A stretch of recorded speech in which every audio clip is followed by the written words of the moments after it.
First off, we start off with operations. Prior to docking, all licensed vessels are required to send a notification to the ports upon arrival through VHF communication.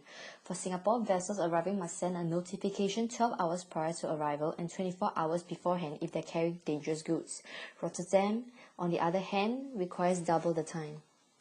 Each port has specific requirements for supporting documents and certifications.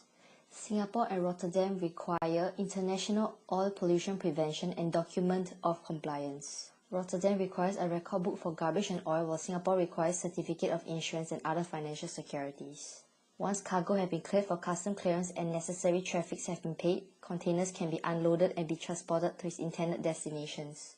Before departure, ships are maintained and are inspected for damages to ensure a safe voyage. Same as arrival, vessels must abide to the regulations of departure at each port. Once cleared, vessels are free to depart from the port. To improve efficiency in both port operation, there must be some technologies running behind the port. As a leader in innovative technology, Rotterdam used AGV in transporting their container in a rapid way. However, the same technological system has also been adopted by Singapore. While the Port of Rotterdam will probably require a huge amount of AGV supplies as the port owns a larger harbour area and Singapore is primarily in charge of transshipment, and given that the limitations of small land area.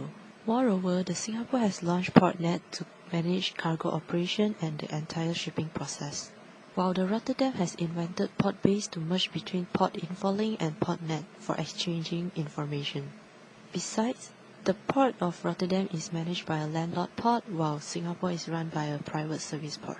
Risk management. Singapore port is recently struggling with a fierce competition against Malaysia Clan port that has alternative trade routes, while Rotterdam port is facing the problem of employee cut down due to the operation of new terminal called Mobility 2.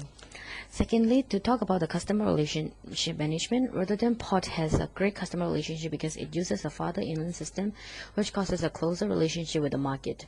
On the other hand, for Singapore, although mostly everything needed to be imported, Singapore has high technology system to manage a good relationship with the importer. And thirdly, for security, Singapore cooperate with the MPA to assure high security in the port, and similarly, Rotterdam uses 3 levels of security system to meet the ISPS code standard. Singapore has a large amount of quay cranes, 204, specifically to help with efficiency and productivity of their container operations. Port Rotterdam has 6 different kinds of main cranes. Okay, this is used to help process their large variety of cargoes, specifically break bulk cargoes and also agricultural cargoes. These 2 cargoes requires specific and dedicated equipment and storage areas. Next, I'll move on to one common challenge, which is congestion. So both Port Singapore and Port Rotterdam, they are one of the busiest ports in their own areas. They both experience high level of container throughput. So if this container throughput exceeds the port handling capability, then they will be facing a bottleneck, okay, leading to large consequences. Forecasting allows ports to plan ahead the use of floor and dock spaces. This information can be shared on EDI-based PCS with shipper and truckers, allowing shippers to avoid peak shipping period and truckers to plan scheduled pickups. Next, limiting the number of large vessels. Larger vessels have more TEUs and require port time, and this strains port operations, and multiple large vessel docking can cause delays. Therefore, ports have to schedule ahead and put a limit on the number of large vessels docking. Lastly, the use of advanced technology can help communicate real-time information using RFID and code technology.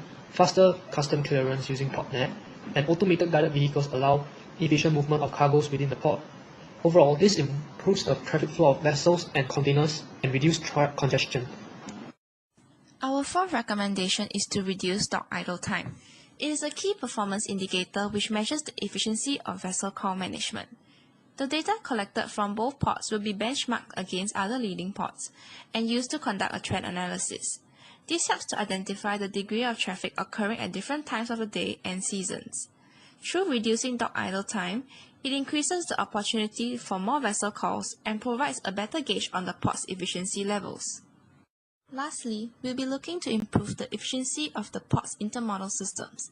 By improving the port's infrastructure capability, cargoes will be swiftly transported to the next point and thereafter.